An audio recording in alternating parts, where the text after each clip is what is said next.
wanted to do a video of this thing I'm gonna do here. That stump that's there, that was from about 100-foot pine tree. See that little stump right there? And those two logs over there, no joke, no exaggeration, the thing was about 100 feet tall. I cut a lot of the top off so we could go down the road, because that's just where it fell. It just fell right there. I've been working on it here and there, just getting the rest of it cleaned up. But I mean, it was massive. It went all the way across that road. It was pretty much a little taller than that. I think it's a birch tree. A little taller than that. And that thing's up there. I mean, it's 100 feet or so, I think, probably a little higher. Anyway, what we're gonna do is, and also I'm gonna mill that pine. We're gonna make some usable wood out of that. That's why them pieces are sitting over there in 12-foot sections. We're gonna get to that. But anyway, today, what I'm gonna do is I thought I'm gonna either have to dig this out or do something with it. So I debarked it. Really wasn't that hard. The tree itself was mostly dead. It wasn't rotted, but it wasn't growing any, needles on it or anything. No pine. There was no green at all for, a full year. And with it being right next to where we're going to build, I didn't want a 100-foot tall pine tree coming down on top of it. So needless to say, we just cut it down before something bad could have happened. But anyway, what I'm gonna do is use it as sort of a marker. I thought I could, instead of taking the time to dig it all out, I thought I would, do something kind of cool with it. So we're gonna use it as a marker, and it's gonna say Farmstead. Cross that mark right there. Farmstead, and I think I'm gonna put like established in 2020 right down here. And then I'm gonna use the router to do that. But then I have this, it's what they use for pressure treated lumber type of material to, well, I'll come back to it. I'll show you guys in a minute when I come back to it.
All right, well, this is the product we're going to try to use.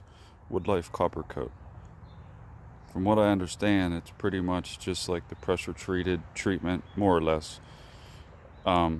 Supposed to use it on like end cuts of like pressure treated material and things like that to stop things from eating it, bugs and stuff like that, mildew, mold, that kind of thing.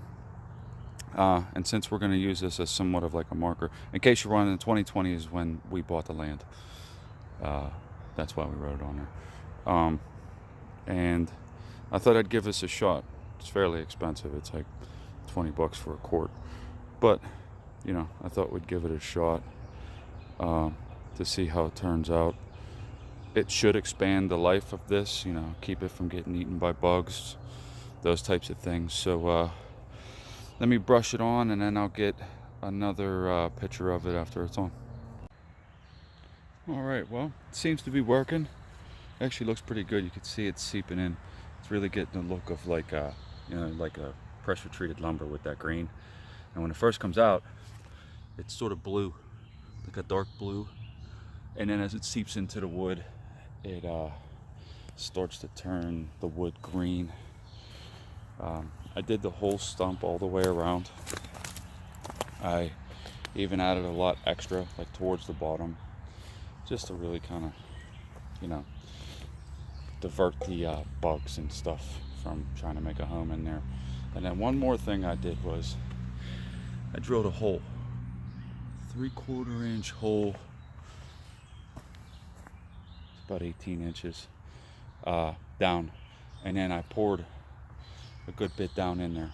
And then that's just to kind of treat the inside of it as best I can. I realize it's nowhere near a perfect thing, but it should help a lot, like to keep it here for a while. And I figure we could 3/4 inch hole right there. We could probably use it for a I don't know, signpost, or flagpole, or if we needed to, whatever, just on the back side of the sort of sign here. But yeah, it's seeping in. My understanding is you can use this stuff for a number of different things. Some people use it for the end cuts on pressure treated lumber, just to make sure that bugs don't mess with it. Some people use it, I've seen, on regular untreated 2x4s. They put a tub in and the walls frame with regular 2x4s, and then they paint it with this before. I'm not sure how much that helps, but it could. There is some places for code that you have to have some kind of treated whatever, and I'm sure that this could help with that. Different areas have different codes, especially in like California and stuff. But yeah, I'm gonna take another picture of it after it's like semi-dried before the end of the day. You get that that blue foam look out of it. That should look more like a finished product. But all in all, I'm pretty sure it's gonna work.